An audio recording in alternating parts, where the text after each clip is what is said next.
I'm referred to, lovingly by some chefs as OG Koji, because I am a OG Koji. Koji. I am a I love it. Koji fanatic. I have been for well over a decade now.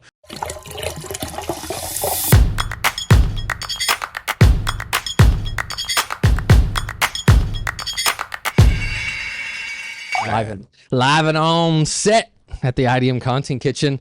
Dude, I cannot wait to just shoot the shit. We've been talking for literally the past 2 days about anything and everything. And I think a lot of it we need to bring on, can't let people hear, let them know about what we've been chatting about. And those that are watching with me in the Content Kitchen, Dustin Selvaggio, the chef, the maestro, he is a legend in his own right. So again, thanks for taking the time just to shoot this before you got to fly back out. Yeah, thanks for having me, man. It's been a great couple of days. I'm glad we're doing this because we've had some really provocative conversations around things that chefs are talking about, but there's not enough info out there. So let's kick it off. Yeah, it's almost like they're kept secrets, but they're not, right? They're out there, but like in their own bubble, they're kept. And so I don't know. You want to talk dry age? Do we want to go Koji? Do we want to talk about the industry as a whole? I mean, there are so many directions we could kick this off with. Well, I mean, since we're on the subject, let's talk about the industry as a whole and how information gets from manufacturers to chefs. It goes through a network of dealers and reps, and factories really rely on reps to communicate their message to the dealers, who then communicate it to the chefs. But what we're seeing nowadays is a revolution in how that communication's happening, and it's going direct to the chef from the factories through social media engagement, through these podcasts that we're doing. So this is a really exciting time for me because I'm an information guy. I'm a teacher by trade, and I like when the information is readily available and easy to digest, and we're actually able to do that now and get in front of the chefs through this wonderful podcast. But we talked about dry aging this week, and I think this is a very important topic because we've seen a growth in the dry aging industry in America. A lot more restaurants that weren't doing it before are doing it now because of some of the technologies out there.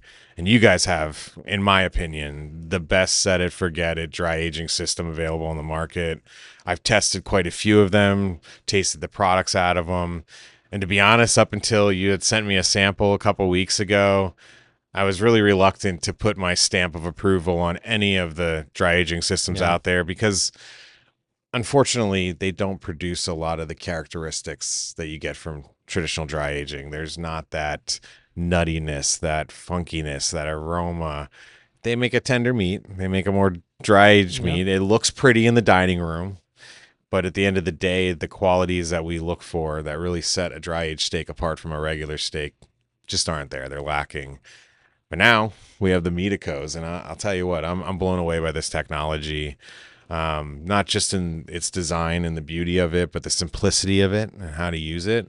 And ultimately, the best part about it is the results. This is the first set and forget dry aging system that I've seen that you can put a piece of meat in there and 30 to 40 days later get a perfectly dry aged meat with those characteristics. I think it's amazing. So, well, and for someone, that's not my background, right? The people that have listened know I didn't come from fine dining. I didn't do this type of stuff. I was in institutions, right? In dry aging, what is that, right? Yeah. You know about it, but not a lot about it. And when it was like, hey, you need to now figure out how to do marketing for a dry aging cabinet. I'm like, okay. So, typical fashion, the technology, there's so much out there, right? It's read books, find information, and just playing with it. It was just so easy, intuitive. So the learning curve wasn't that difficult, which is what was great for me because it wasn't, oh my God, I really have to dial this thing in. It was kind of like, here's the baseline parameters, throw a piece of meat in it, especially on the actual meat cabinet, and then let it do its magic. Yeah. And I was blown away by I can just throw it in there and just let it go. And then now getting into fish, and again, that is in and of itself a whole nother ball game of the airflow, and you don't want pellicles and you don't want mold, and figuring that out, and that we have a dedicated cabinet to it. It's just it's crazy. So it's for someone who didn't do it a lot. Those guys have been doing this for a long time, but someone who hasn't, it's been great and easy to figure out how to use the cabinets. Well, I think that's the selling point of any of these cabinets, no matter which brand we're discussing, is the ease of use. Most of them are easy to use, but there's going too far down the path of making it too simple for the user, and I think that a lot of the competition that's out there falls into that category of they're trying to make it so set and forget that they take away a lot of the characteristics from the process that are needed to be there. Or they try to make one unit do 5 jobs that one unit physically by the laws of science can't do, right? And that, to me, that's, not just that it produces the characteristics, but Medico has actually taken the steps to say, no, you can't do all dry aging in one environment. You need multiple environments, and each type of dry aging has its own parameters to follow. So they've built out, 4 different cabinets now. There's a meat cabinet, there's a fish cabinet, all with their own proprietary programs to run those products. You have a wine storage cabinet from this company, and then we also have a multi-use cabinet, which is cheese production, charcuterie production. You can't find that in the competition out there. They are all saying you can put one, cabinet in your restaurant and do all of these things. And what the feedback is that I've been getting from a lot of my chef friends in the industry is it doesn't do it, right? It does it close enough that, from the marketing side of things, it can get in the doors. But when the chef then has to take those products and sell them to their customers, there's a little bit of buyer's remorse, right? Then they don't understand why the messaging doesn't align with the final product. And that's really, I think, a strength of Medico. Is like you can get the product that's needed to do get the results that you're trying to get. Well, what I also didn't realize, like the charcuterie and cheese need the water connection. Yes. Nobody else has water, and it's like, well, when you start reading about it, because again, that's not my wheelhouse, but you start reading and digging into it, you're like, oh yeah, you do need a different environment. You do need actual moisture, humidity added back to it for some of those mold growths. Yeah. And it didn't really hit me. I was like, well, that makes a lot of sense why you'd have a dedicated cabinet just for that versus everything in one and hoping and relying on the natural humidity of the product to do with everything. Well, you bring up a good point there, the mold in dry aging. So the stance of a lot of the competition that I've heard and been exposed to is they're trying to eliminate all molds. And from a safety standpoint, health board standpoint, that's great, right? And that makes your job a little bit easier with the health departments. But the molds are what make those characteristics possible. So it's not a matter of eliminating the molds. It's a matter of mitigating the molds, managing the molds that are good and eliminating the ones that are bad. And that is where Medico really shines because it allows for that natural mold growth. And for anybody out there that's not familiar with the mold in food, it's good, it's safe, it's healthy, as long as you're using the right molds. Right. And I'm referred to lovingly by some chefs as OG Koji because I am a Koji. I am a Koji fanatic. I have been for well over a decade now. I've been involved in development projects on Koji cabinets, growing materials. I'm even involved in one of the best houses in Japan that grows Koji spores. We're developing different strains to fit the Western market. And growing mold is extremely tricky and difficult to get the results you want because it's a living organism.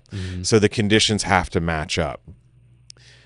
Now, if you have a cabinet that's dry aging and it's dedicated to just the moisture evaporation on the meat and they're not paying attention to the moisture needed during the growth of the mold and establishing that, you can run into these complications where the characteristics don't develop. What I'm seeing with Medico, and something I'm really excited to test, is that multi-use cabinet you talked about that has the water line, it has humidity control in it. Looking at the temperatures and the variables, we should be able to grow Koji in it. So not only could we produce straight Koji in these cabinets as a Koji growing medium, but we can introduce Koji onto the products that we're dry aging. And all in one closed environment that's safe. That is something that doesn't exist that I know of. And as far as growing cabinets for just Koji itself, you've got to go into the laboratory world to get something that really works for large volume, and that's tens of thousands of dollars that most restaurants don't have to invest. So looking at this option, it's half the price as a laboratory equipment model, and you can grow perfect Koji, hopefully. I mean, we're going to test it out to make sure, but that opens up a whole new world to dry aging that is not possible with other units, which is amazing for me. And it takes out some steps because I started reading Koji Alchemy. Yeah. You mentioned it.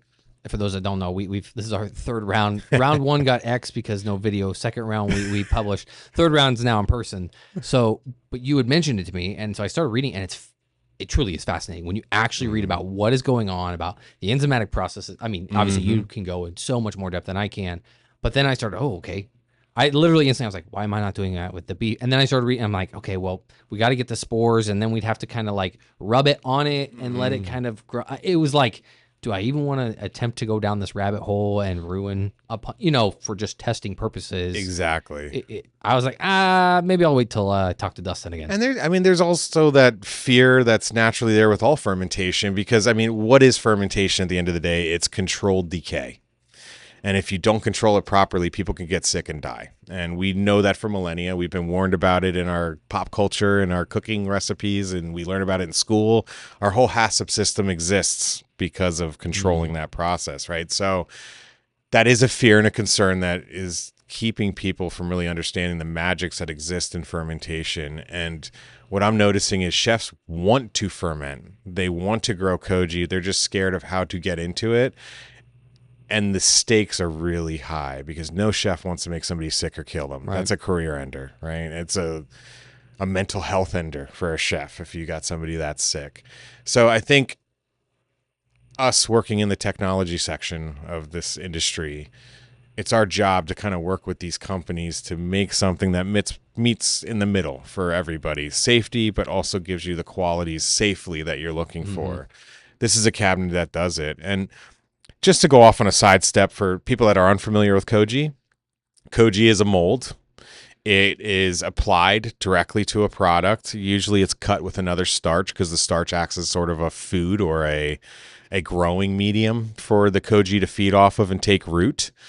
But that Koji has to grow in a very humid and very warm environment. Koji originated in Asia, in the jungles of Asia. So in order to grow that mold to where it's actually effective, you have to have high temperatures and high humidity, which don't align with health protocols. Right. So we need these tools to kind of do that. And the beauty of Koji and why people are using it is you're not growing Koji to eat Koji straight. You can. It adds dynamic qualities to a dish if you incorporate it correctly. Like I was in Thailand a couple months ago, and there's a chef there who is a Koji fermentation fanatic, and I specifically went to Thailand to visit this restaurant and see this guy's work.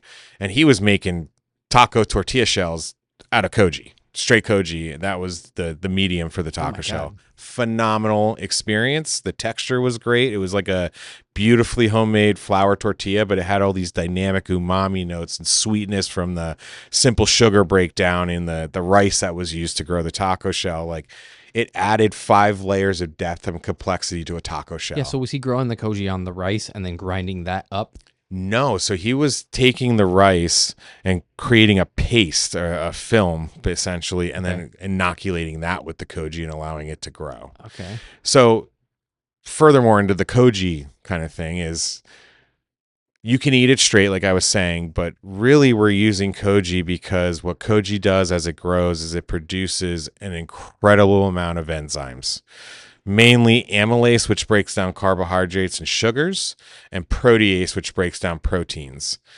And what those enzymes do is, I tell my students, is you're adding the enzymes to the dish because they're basically the prep team of chefs that get to it before your chefs get to it. They are microscopic chefs, and what they're doing is they're cleaving those complex strands of carbohydrates into simple sugars. They're cleaving the aminos into glutamates, like where you're getting these really rich, complex flavor notes out of your food before you even touch it. The mold does all the work for you. But that requires some knowledge, right? Like, because each strain of Koji you use, whatever the substrate or medium you grow it on, and whatever temperature you grow it at, humidity levels, all affect the production of enzymes, and what amount of protease comes out of it, what amount of amylase. And those are the keys to this fascinating culture around Koji. Is like there are so many variables that you can play with, and so many ways that you can create your own flavor identity in your restaurant with this one ingredient. And I think that's why chefs are really flocking to it. I've seen such an uptick in Koji. Personally, my DMs are flooded constantly with questions on Koji, how to grow it, where to get equipment, where to source the spores. So it's not something that's dying anytime soon. I actually Yeah. think it's like flour in the kitchen at this point. It's a staple. Everybody's going to be using it in a few years in some way, shape, or form. Yeah. Yeah, I wanted to ask about that. Of is it going to stay in, as people think, the higher echelon, nice fine dining, No. or is it, how is it going to leak its way into middle of the road? Obviously, it's probably never going to make its way down into mom and pop. It's possible. I'm not saying Yeah. it can't Yeah. happen, but more that mid tier where the average person is Mhm. going to go out to eat and be like, oh, this is something I never thought of. How do you see it working its way into that?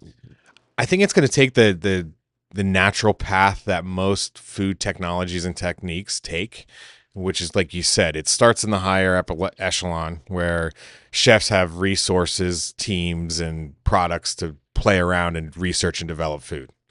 So a lot of the food development that happens in the world not only happens in commercial settings like Nabisco research facilities and Tyson research facilities, those food scientists are aimed at profit potential of the food. So it's not really about nutrition. It is about flavor because you have to hit upon key flavor points to make Mhm. people crave your product, but it's more about profit in that world. And then you have the Michelin kitchens with the research labs and these high end, maybe they're not even Michelin rated, but fine dining restaurants where it's craft cooking going on. That's where you see a lot of experimentation. And it's also where you see a lot of filtering out of techniques and things that are coming into the scene. But what happens from that point is the Michelin kitchens in the upper echelon, they do all of the mistakes, they fall on their face, and they end up codifying this technique or technology into something that the whole world of food can understand. Mm. That's what gets passed on. And then it gets further distilled down till it gets to the chains and the mom and pops where there can't be a lot of complicated work that is involved. It's got to be as simple as possible. And where I see Koji coming down the strain is those high-end institutions will continue to grow and experiment and play and discover the magic of Koji.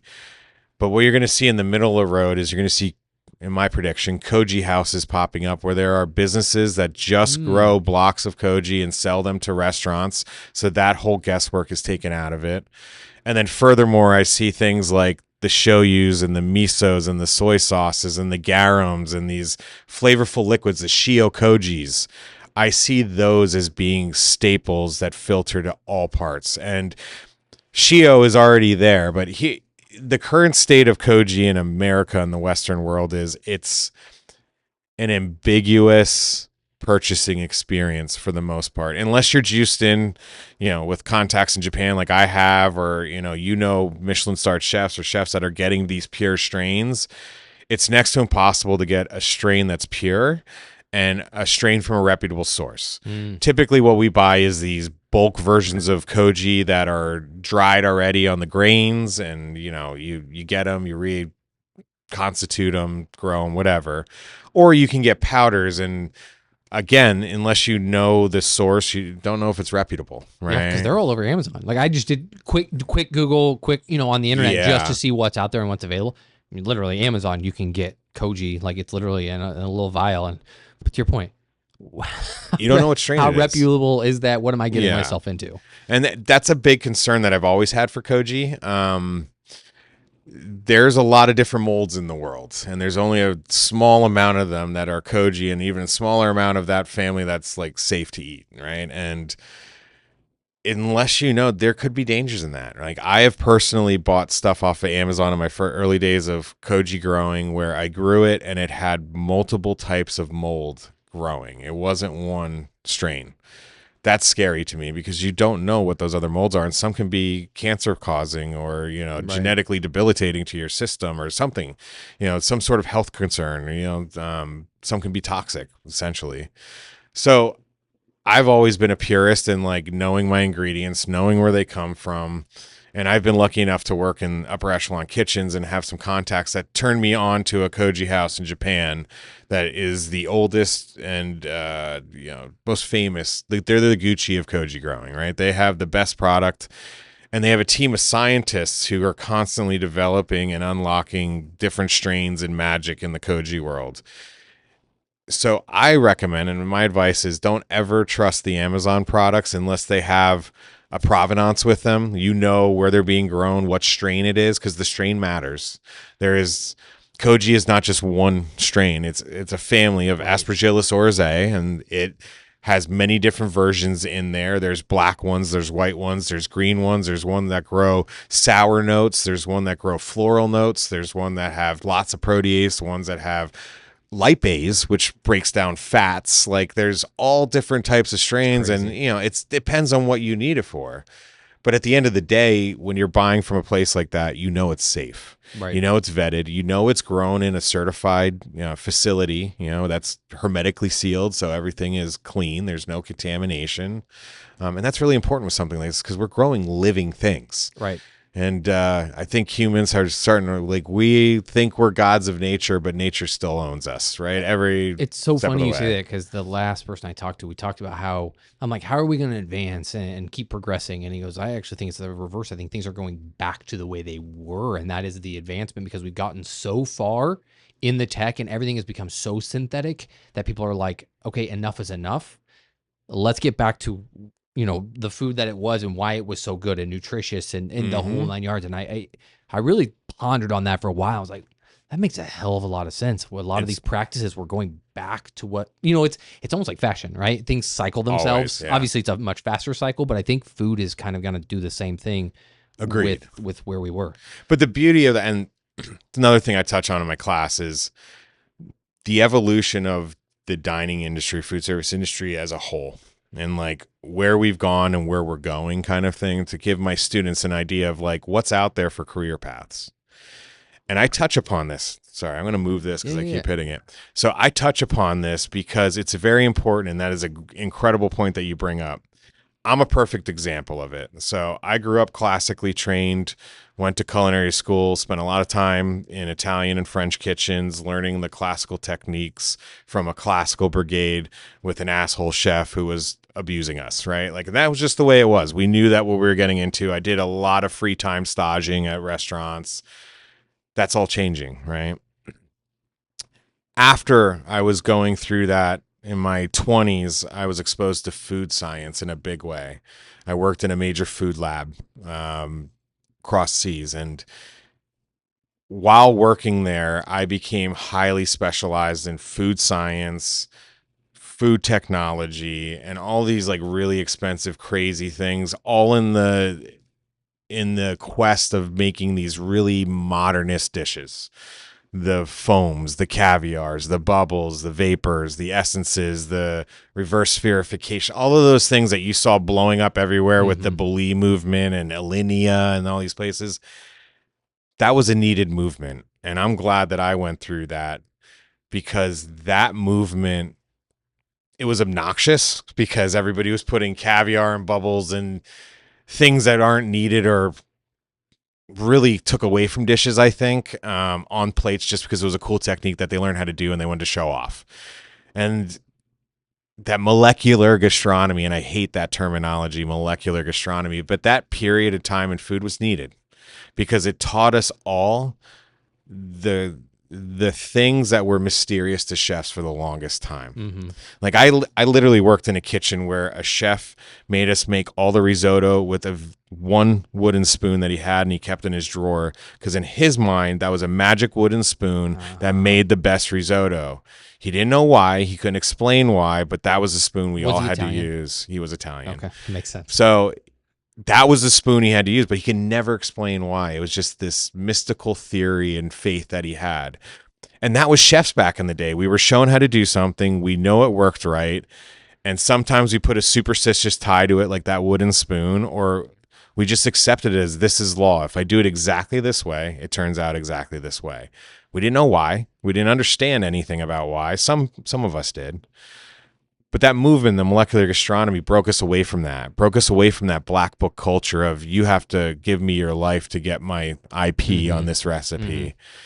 So now chefs are awake. We know what's going on in food. We know the chemistry behind mixing ingredients together and why it reacts the way it does. We understand the forces of nature and the physics happening on our stovetop now, so we can better control the cooking process. But coming all the way back, long story long, coming back to the point, the original point is all of those chefs that I know, for the most part, we've all now gone to the primal cooking techniques, but we put it on a foundation of science now.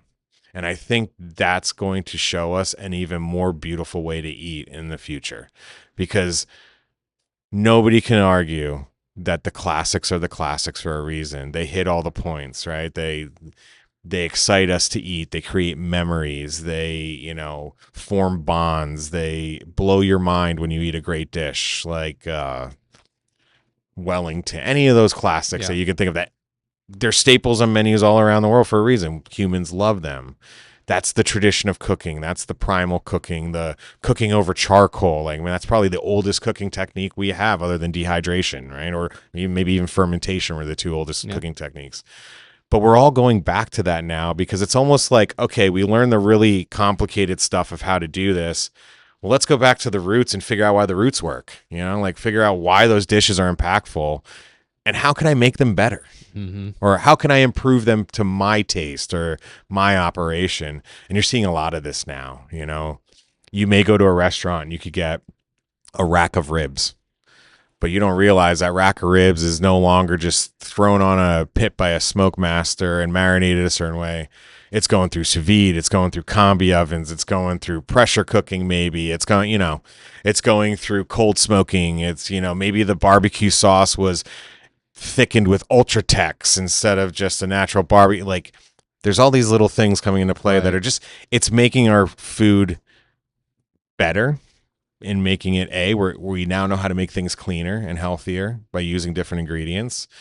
It's making it easier to produce, so that toxic work culture is starting to dissipate, because it doesn't have to be so stressful anymore. I don't have to scream at you a million times to cook a steak right. I could just have you put in a sous vide tank and know that if you can grill it and put a mark on it, we're good, right? Right. So I think there's an evolution going on, but to answer your question at the end, like, or to address that point you brought up, like, this is a very powerful time of food, and we're going to see the classics elevated to a place that humans never thought they could be. We're going to see sustainability come to the forefront, because people are obnoxiously wasting food, and they're realizing it now, and they're starting to use this science and understanding to find ways around that and utilize those products. Mm-hmm. For instance, Matt Orlando, when he was at Amos, and he still does this recipe, he uses the fish bones. So he'll take fish, butcher it, take the bones, make a stock for ramen broth, and then take those bones and pressure cook them into a paste and make the noodles for the ramen out of it. So there is zero waste on the dish. If he didn't understand how pressure cooking works, and he didn't understand the additives needed to bind it up, like the methicellulose or whatever, and that would never happen. But what's he making in the end? Ramen. So to the consumer, it's a great classic ramen bowl of noodles, but to the chef, it's a very complicated process, and to the industry, it's something that's needed to go forward in that next step. Yeah, we were talking earlier about it. There's a gentleman down in Florida, Reed. He just opening a place called Rest of the Fish, and that's his whole premise: is how do we take, after they're cleaned and everyone wants the pretty fillets, and they might use the head for stock. What do you do with the rest of the fish? And he's utilizing that, and he's cooking down and pulling out all the meat off of those bones. And then how do you utilize those bones? He's using the entire thing. And I'm just like, man, that is so smart, because he's got some tag, and it's like, the best way to reduce like overfishing and all the things that we want to change in the industry is by just utilizing the whole animal, like they did back in the day, right? You think about it here in America, right? The bison. There was a reason there was so many of them, because the entire animal got used. Everything. Hide, bones. I mean, there was not a speck of that animal that did not get used. Yeah. I mean, well, I've kind of dissected this, right? Just personally, because I'm interested in food culture, obviously, and like how it progresses. And you're right. Food, for longer than it hasn't been, has been a sustainability mission, right? Like, people could not afford to waste food ever. So you have these dishes that are literally just pure necessity dishes, like bouillabaisse. Bouillabaisse started because it was all the byproduct and catch. That was your seafood, so you threw in a pot with some flavorful tomatoes, fennel, whatever, and you had this beautiful stew at the night with all the fish that you couldn't sell at the market. So the fishermen were eating great, but they weren't eating the prime cuts, And then we got to this point. I've identified it as post World War II. So World War II, we saw an incredible event that involved the entire world, and everybody was pretty much in the same situation. Mm-hmm. All the world's economies were funding a war. They weren't funding the population. So people in America just came out of a Great Depression at that point. So there was no food to be had other than what you could grow in your gardens, right? And we had freedom gardens here in America where even the government was telling people, grow your own food, offset the war costs. That was the whole propaganda and marketing around it. And we had this culture where people were going back to producing their own food and they were getting back to it. Well, then all the soldiers came home. We won the war. It was a period of prosperity and peace. And what did we see happen in our culture, food culture during that time? We saw big food companies coming up. And the messaging didn't become any more about do your part to feed yourself and have this great food commune going on. It came to go out and work, go out and spend money, go out and live your life to the fullest, because we just got done dodging a bullet in a world war. Like, live your life. And here's all these companies with TV dinners and Betty Crocker cake mixes and all these things that were made to make our lives easier so that we can enjoy our lives, but also eat what we wanted to eat and eat better maybe than we were used to eating with very minimal work. That was a cool mission, I think, but it also led to the problems we're seeing nowadays with the obesity and the health crisis, because corporations, they don't work for the common good of man. They work for profit. This is a capitalist society. So I think those companies lost sight along the way of making it too convenient, too easy. And when they unlocked that easiness, then it became into how do we make it more profitable for us? And that's when we started seeing really highly engineered foods and dirty labels and, all these synthetic materials and things coming into our products, and this disposable packaging and just all the things that are wrong with our food system these days, I think came out of that movement where it was supposed to be something pure and good. The good thing about that, though, is that's where all the food science came from. That's where we started unlocking the mysteries of food and understanding these special additives and preservation techniques and all this stuff. And now all of these things exist because of that movement. But, we're getting to a point now where we have to really push the gas on that. Yeah. Right? The evil was outweighing the good. There was still good in it that came out of it. And I don't want to go down the political spectrum, but like with what's going on now and what they're trying to clean up, and you see the dyes are being removed and how the big companies are now. It's funny, right? Europe, they already do it. Canada, they already do it. But to their own people, they're like, they're dumb. Let's just keep feeding them all the crap and they're going to keep buying it. But now you're seeing them saying, like, they're coming out with laws, right? Dyes are being banned as it's funny though, the time spans. End of 2026, it's like, you could run and have them be out by the end of the year like that. Yeah. But let's give them a runway. What are your thoughts on that as far as like where that's going? Do you think it'll continue? Do you think the general public's going to keep pushing and saying, clean up the food? Yeah. And, it's hard to talk anything politically involved because we all have our views. And obviously this isn't a politics forum. We're talking about food here, but politics affects our food. And my personal opinion on it is it will last. This is something that the public and the communities of America have wanted since the 80s.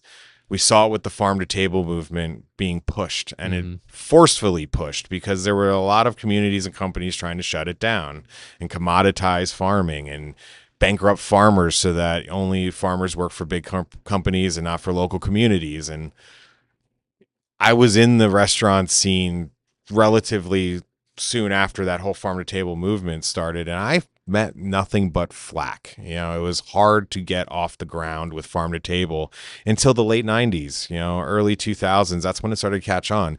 So that culture and that mindset of wanting to eat healthy has been there. People want it. But if you live in a society where corporations have more pull on process and procedure and how things are produced, you're never going to realize that goal because they have the money blocking it, right? And that's what we were facing for a very long time, and we still are. There are, 5 or 6 major food companies that dominate 90% of what we eat in America. So I think we're getting away from that. I love the changes that are coming and the laws that are banning these ingredients because I frequent Europe a lot with my job. and I eat all the bad stuff in Europe because it tastes so damn good, and I never feel bad. I'm never lethargic. I've lost weight from that diet, but you eat the same things in America and your health goes down the crapper real fast. So it's a needed thing, and I think the populace is going to push it to its end goal, which is needed. Like, we're the only country in the world that suffers from the obesity rates and the health problems that we suffer from. And it's not like we're just eating this crazy diet that nobody else eats. We have the most eclectic diet in the world. We have every culture in the world represented in our restaurants. So there's no reason we should be as overweight and obese as we are, but you know, a Well, I lot want of to that's go down the journey. I didn't know it until you had said it, yeah, a little bit yesterday and today about your journey, even with weight loss and where you were at, even just 2 years ago. I saw that picture. I could not. I was like, there is no way that's him. Yeah. And I what mean, I you carried it well, so yeah. and what you did to transform that, and then how you feel, and again, getting over that, like you said, that hump. Maybe just that story of your doctor, physician, whoever it was, nutritionist. That was like, just get through it, and it's going to change your life. Yeah, I mean, I can't believe I'm saying this on the air. I was 280 pounds, almost 300 pounds. I was going through not just the weight problems of my health. I'm a chef, right? I grew up in Michelin kitchens, and I'm Italian. So I grew up in Nonna's kitchen, the fat little Italian kid, right? Like, I was always chubby. And then going into the chef world, I had access to these extremely nutrient dense caloric foods. And like most chefs, it gets away from you, right? Because we eat because it's our career. So we eat to study, we eat to develop, we eat to calm our nerves. Like, a lot of it's stress eating, right? So it gets away from me easily as a chef. And for me, it got away from me. And I used to be a gym nut for a while there. And I had actually gotten like very muscular and like in shape right before my son was born. And then opened a restaurant relatively soon after my son was born. So like, no time, right? It was either see my son for a little bit in the morning or go to the gym. So I made the choice to see my son and run my restaurant. And that's when I saw my weight really climb. I went from around 200 pounds up to 280 in a couple of years. And I didn't realize it. Nobody realizes it when you get that big. I mean, you know you're big, right? You feel it, but you just push through because your body adapts and you get used to carrying that weight. But I started facing some health issues from other factors like stress of the industry and just things that you go through. And I had other health things happen that cued me off to my doctors basically all sitting me down and saying, I thought I was dying of cancer. I lost all my hair, like fell out from stress and all this stuff. And I'm going to doctors trying to find answers. Like, am I dying? Do I have cancer and stuff? And they're like, well, we need to run tests before we give you any sort of prognosis because we think we know what it is, but like, let's go through the tests. I went through all the tests, the sleep tests, numerous blood tests, stress tests, everything. And it came back. It was stress related and my weight, and I had the talk from my family doctor who's known me since I was a little guy. And he told me, he's like, do you want to be around with your family or do you want like 10 more years? Because that's what you're looking at. Like, your body has done a huge decline in the past 2 years. He showed me my charts and like how everything was rising, my cholesterol, my hormone, everything was out of control. Wow.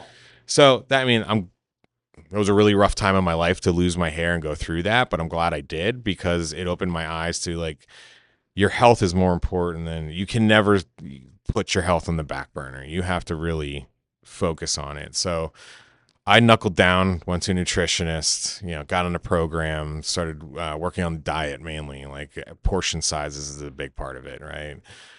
In America, we're conditioned that it is a ripoff if you don't have a meal for now that fills you 3 times more than you should eat and leftovers for tomorrow. Yep.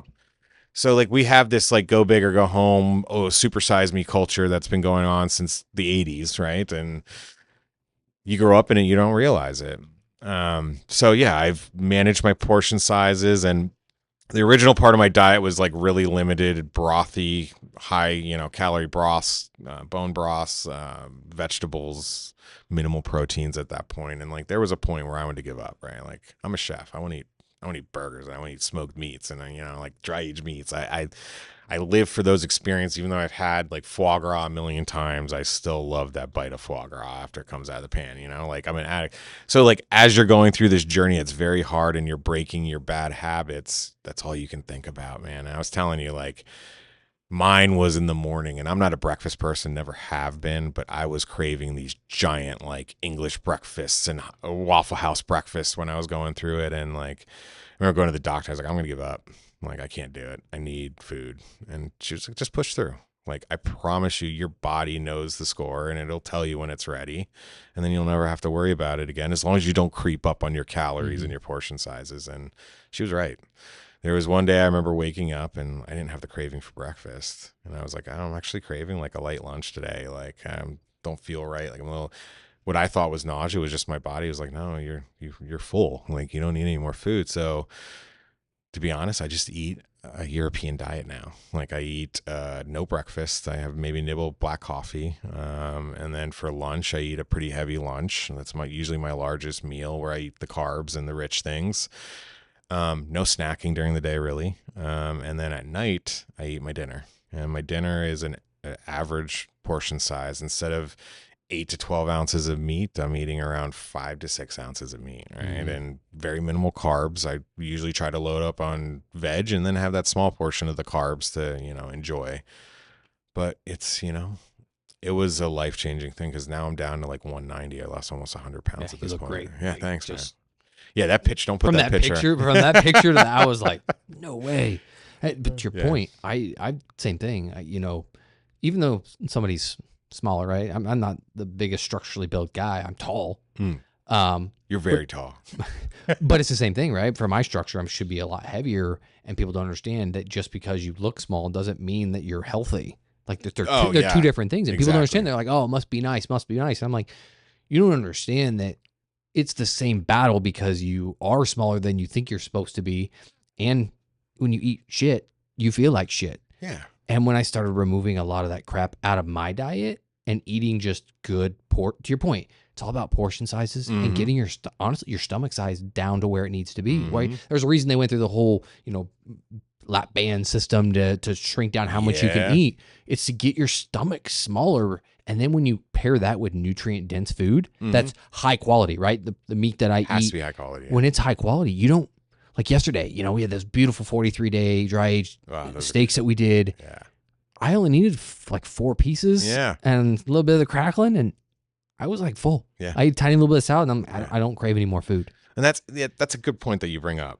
A lot of people don't understand that during that engineering process of food development that happened in the 50s, 60s, 70s, they took out a lot of nutrients from those foods. And like our body knows, right? We're genetically programmed to digest and take on certain nutrients from certain foods. And if you like longer in our evolutionary cycle, we were monkeys in the savannah grazing on things that were available. And then after that, when we became Homo sapiens, we were traveling around with herds of animals that we ate, and we knew the seasons to eat and that. So if you think about a diet like that, where our body has evolved with that diet, and then you go from that to I can have all the sugar and all the carbs I want, which in nature, carbs and sugar are rare. They're extremely rare. And that's the reason our bodies crave it. Because when you're out in nature as that monkey on the savannah hunting for a meal and you see a hive of honey, your body says take those stings because that honey's got more nutrients in it and more calories in it and more vitamins and sugar and everything that you want that'll keep you going for a long time because you didn't know when you had your next meal coming, right? Yep. And our food scientists kind of played on that. Like we figured out those evolutionary triggers. Salts are rare. We crave salt. Sugar's rare. We crave sugar. Smoke on a fire is the oldest cooking technique. So when we smell smoke on meat, we want it. These are all things that they've programmed into our foods, right? And it makes you crave things that are neutrally devoid of anything, right? Like the snack foods that you get in a grocery store have no nutrients in them. No. There's next to nothing there for you other than empty calories. That paired with good marketing campaigns from the food companies and this cultural identity around certain foods, like people think that that's food and you live off of that. I always tell people, You shouldn't even go to the grocery store if you don't have to. Go to a specialized butcher for your meats. Go to a fishmonger if you have one for your fish. Go to a farm or a farmer's market for your vegetables, because those people are growing it for the quality of the product and the nutrition of the product. They're sourcing it for that same reason. Grocery stores are looking for the highest margin they could sell you at stuff. And if you live in an area that you don't have any of those things and you only have a grocery store, I tell people stay away from the center of the grocery store. Yep. Stick to the outside, because the outside's all the fresh products that are natural, and everything inside is engineered, and it's going to lead to these empty, devoid things. And it's like, I've never done heroin or drugs like that, but to me, I always think of those snack foods like that. You know, if you're going to do them, they're going to be good. It's going to feel good. You're going to enjoy that time eating it, but it's going to kill you. Yeah. It will kill you. One day, it may be a slow death, but it will kill you. Yeah, pay now or pay later. I mean, that's the slogan. I always keep in the back of the head when it's like, and too, when you cut them out, you don't crave them. No. I was talking again someone the other day, and I said, you know, it's really interesting. After I get done with dinner, I want 2 dried fruit bars that are just apples and mangoes, or apples and blueberries. Like it's those bars, and those are the 2 ingredients. That's it. Yeah. It's dried fruit. It gives me just a little bit at the end to finish filling me, but then I get enough sweetness that it fills. And I'm like, I don't want cookies and candy and cakes. And I'm not saying I don't splurge every. Yeah, of course, we're human, right? Yeah. Like nobody's perfect, but for the majority of the time, I don't sit there and crave and be like, man, I just want to eat carbs and sugary snacks. Once you cut it out, right? It's that first That's the hardest 2 weeks where you're just, oh man, it's right there. Mine was like 2 months. It was rough. Yeah. But like, you're right. When you get past that point where your body is craving those bad things, it doesn't crave it anymore. Mm-hmm. It doesn't. Like, and to your point, like we had the pizza today. We ordered pizza, beautiful pizza. I was like looking at it, like I wanted it.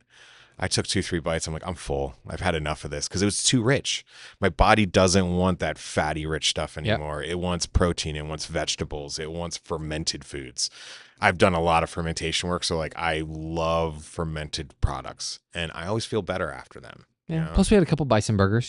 Cooked up. Those were good. Yeah. Couple of those will always help it out. But it's lean meat, healthy meat. It is healthy meat. Yeah. It's really good. Like I've had bison, but like being able to take it to the next level, like I can't wait. I get my hands on some boar. We're gonna do some elk. Like we're going crazy on the wild game train just to see what can be done, what can't be done, where the limitations. Things say don't go past 14 because you just don't know because of being wild. I'm like, we're going to 20. We're going at least 30. At least 30, right? You need the enzymatic process to happen, even if there's a little bit of intramuscular fat. Yes. For those enzymes to break down properly, you got to get at least past 28. Mm-hmm.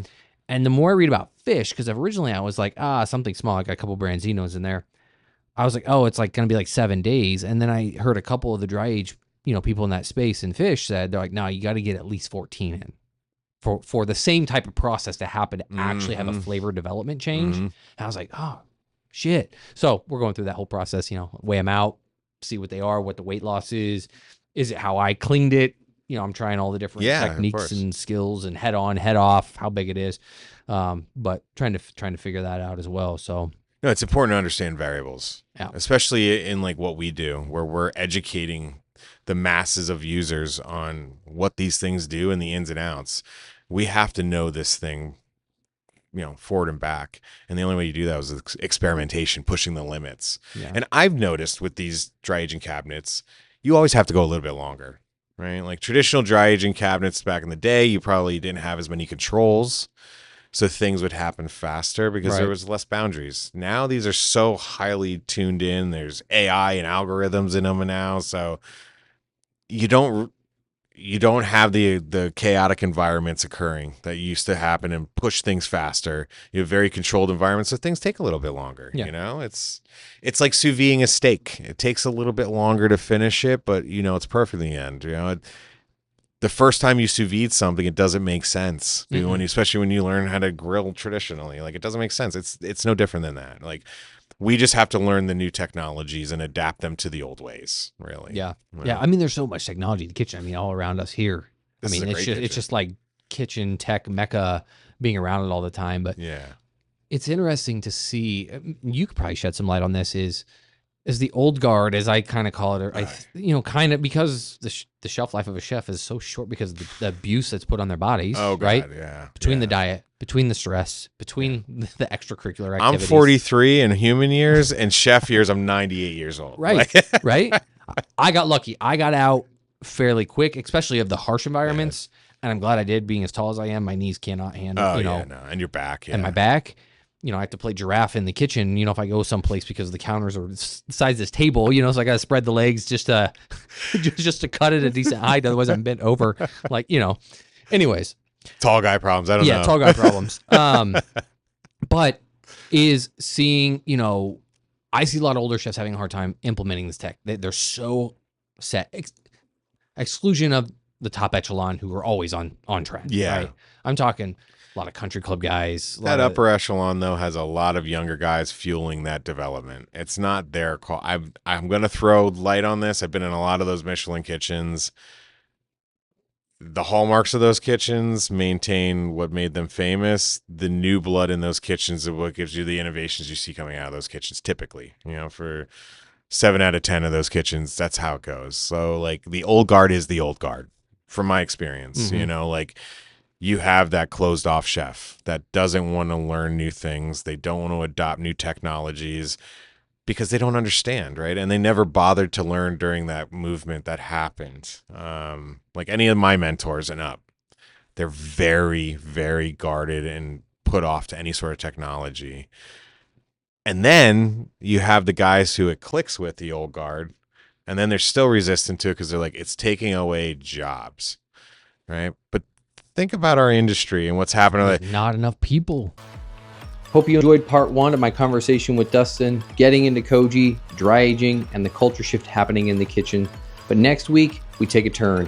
Dustin gets real about burnout, stepping away from the grind, and how he's rebuilding a career and a life that looks very different from the one he started in. See you next week for the second course.